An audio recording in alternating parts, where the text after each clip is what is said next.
Season 8ல் வந்து பார்த்தீங்கன்னா, இப்போ மிகப்பெரிய அளவுல ஒரு காதல் அரங்கேற்றம் நடந்திருக்கு அப்படின்னு சொல்லி வந்துட்டுருக்காங்க. என்னன்னா, சௌந்தர்யா அவர்கள் வந்து தன்னுடைய நீண்ட நாள் நண்பர் விஷ்ணு விஜய் வந்தபொழுது, ஒரு ப்ளேட்ல "என்ன நீ கல்யாணம் பண்ணிக்கிறியா?" அப்படின்ற மாதிரியாக எழுதி அவங்க கிட்ட வந்து குடுத்துருக்குறாங்க. உடனே அதற்கு விஷ்ணு விஜய் அவர்களும் ஓகே சொல்லிட்டாரு. "எப்படி உங்க அப்பாவ சமாளிக்கிறது?" அப்படின்னு கேட்குறாரு. அதற்கு சௌந்தர்யா, "அத விட நான் பார்த்துக்கிறேன். உனக்கு ஓகே தானே?" அப்படின்னு கேட்குறாங்க. அதற்கப்புறம் அது வந்து வெளியில வந்ததுமே ரசிகர்கள் நிறைய பேரு அவருக்கு வந்து ஃபோன் பண்றாங்க, பேசுறாங்க.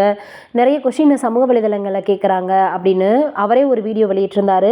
எல்லாருமே எங்களுக்கு இந்த அளவுக்கு வந்து ஆறுதல நீங்க வந்து ஆதரவையும் கொடுத்து வந்துட்டுருக்கீங்க. அவங்க பிக் பாஸ் 8ல இருக்காங்க. அதேபோல் நானும் இப்போ இருக்கக்கூடிய கரண்ட் ப்ராஜெக்ட்டில் ரொம்ப பிஸியாக இருக்கேன். பார்ப்போம், அவங்க வரட்டும், நல்லபடியாக விளையாண்டு முடிந்து வரட்டும், இரு வீட்டினரும் உட்காந்து பேசுவோம்.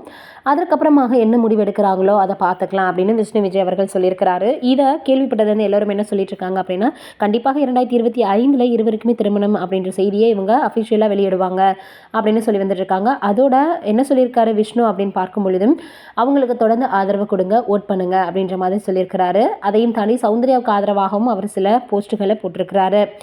இப்போ இவர்களுடைய திருமண செய்தி எப்போ வரும் அப்படின்னு தான் ரசிகர்கள் காத்துட்ருக்காங்க. நம்மளும் வெயிட் பண்ணி பார்ப்போம். இது ஒரு புறம் இருக்க, வெற்றிமாறன் இயக்கத்தில் விடுதலை பார்ட் 2 வெளிவந்ததுன்றது நம்ம எல்லோருக்குமே தெரியும். ஆனால் அது இப்போ சரியாக போகலை.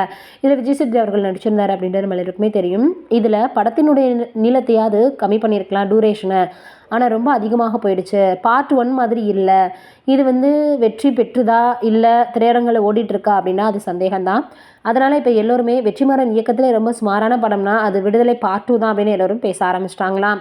சீக்கிரமே இது ஓடிடியில் வெளியாகும் அப்படின்னு எதிர்பார்க்கப்படுது. இந்த விஷயம் ரொம்பவே இப்போ சமூக வலைதளங்களில் வைரலாக பரவி வந்துட்டுருக்கு. ஏன்னா கதையினுடைய நீளம் தான் அதனுடைய அதாவது ரசிகர்கள் எதிர்பார்த்ததை பூர்த்தி செய்யலை, அதுதான் காரணமாக அமைஞ்சிருச்சு அப்படின்னு சொல்லி வந்துட்டுருக்காங்க. நீங்கள் என்ன நினைக்கிறீங்க அப்படின்றத மறக்காமல் கமெண்ட்டில் சொல்லுங்கள்.